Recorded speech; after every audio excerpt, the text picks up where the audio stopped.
What's up everybody? Today I'm building the ultimate SAUG SMG loadout inspired by the legendary DC-17 blaster pistol from Star Wars, which was famously dual-wielded by ARC troopers and yes, even Captain Rex. I'll talk about the exact configuration I use, how to unlock the Akimbo attachment, and I'll talk about one strategy that really helped me close the gap between me and the enemy so that way I could get up close and wreak havoc on the enemy team.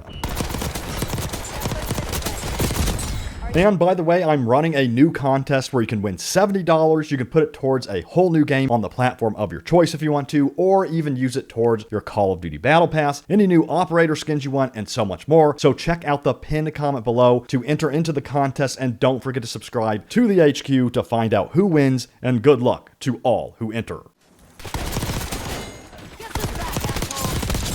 So first, let me explain why the SAUG is the perfect choice for replicating the DC-17 in Call of Duty Black Ops 6. So the SAUG submachine gun is the perfect choice because you can unlock the Akimbo dual wielding option under the stock configuration, making it feel just like the dual wielding DC-17s that were used by the ARC troopers in Star Wars Battlefront 2. Picture yourself with a blaster in each hand, mowing down enemies like a true clone ARC trooper.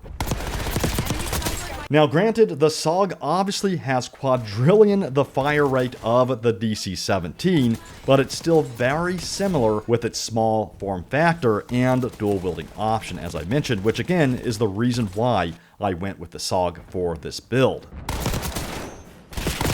And the SAUG's excellent mobility lets you zip around the map with ease, just like an agile ARC trooper would. Sure, it's not great at long distance due to its high recoil, but that's where its fast movement speed comes in. Slide, strafe, and use omni movement to close the gap between you and your enemies, and the key to victory here is obviously speed. Get in their face, get up close, and unleash havoc with your dual-wielded beasts.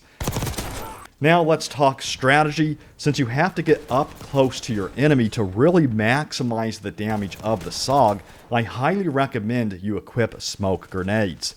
These provide excellent cover, allowing you to dash through enemy lines and get up close where the SAUG truly shines. Think close quarters combat here. It's the perfect tactic for emulating how an ARC trooper might outmaneuver enemies in the chaos of battle. And once you're in close range, the dual-wielding SAUG setup is an absolute beast. With its insane rate of fire, you can wipe out groups of enemies in seconds, especially if you manage to flank or sneak up behind them. It's pure chaos, and it's really the closest thing to wielding dual DC-17 blasters in the heat of battle.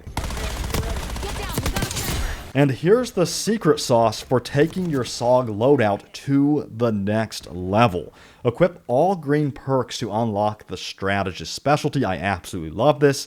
This gives you the ability to rack up massive score points, especially in objective-based modes like Kill Confirmed, where you must collect dog tags as the objective. And to take it a step even further, if you go into these smaller strike maps, you will rack up so much score just by killing all of the enemies that are grouped together in these small spaces. It's a dream come true for anyone wielding the dual SAUG loadout. Just remember to collect the dog tags, kill any equipment enemies put down such as mines and assault crates in order to get that bonus multiplier towards your score when the strategist specialty is equipped.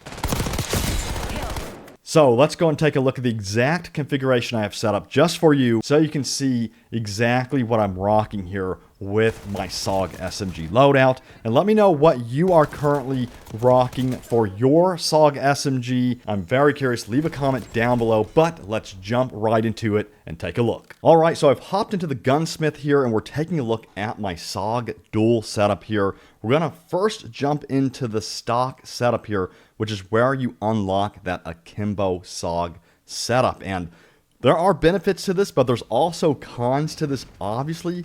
So, of course, you're going to be able to dual wield with your SAUGs, but the cons are that the damage range will go down, and there will be much more hip fire spread with this setup, which I certainly have noticed with the Akimbo setup. Now, another thing to note about the Akimbo stock configuration is the fact that you cannot equip optics with the setup. I mean, you're not going to use the optics anyway because you are wielding 2 weapons at once.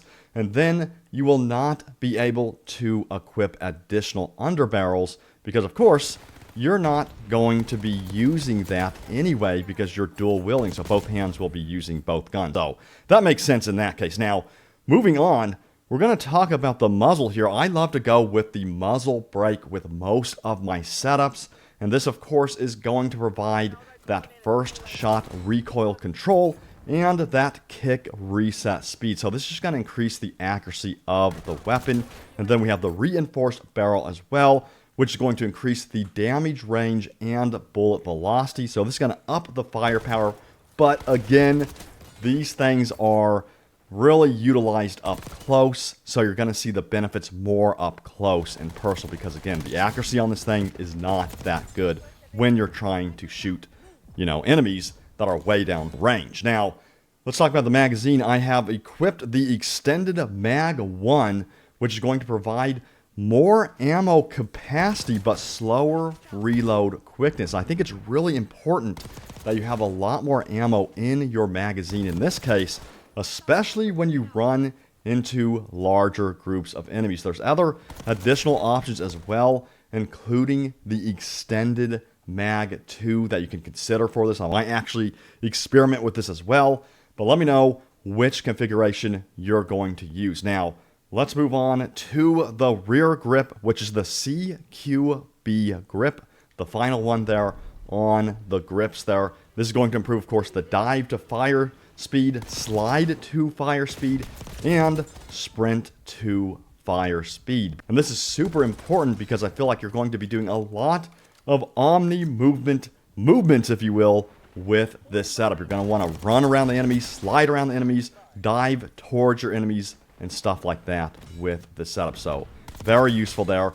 And then, of course, we have our recoil springs with the horizontal recoil control and vertical recoil control. So my goal with this setup was to make it as accurate as possible at that close to medium range. There's nothing we can really do about the longer range of this weapon. So trying to get it as accurate as possible with that close to medium range is key. Now, one other thing I don't want to forget is you want to equip the smoke grenade with this setup. I think this is super useful to throw at your enemies, and that allows you to go ahead and close the distance between you and your enemies. So there you have it, your SAUG SMG loadout inspired by the DC-17 blaster pistol. This setup is fast, aggressive, and devastating at close range, just like the legendary weapons used by Captain Rex and the ARC Troopers. And if you enjoyed this video, make sure to hit that subscribe button for more awesome Call of Duty content. And may the force and the firepower be with you always.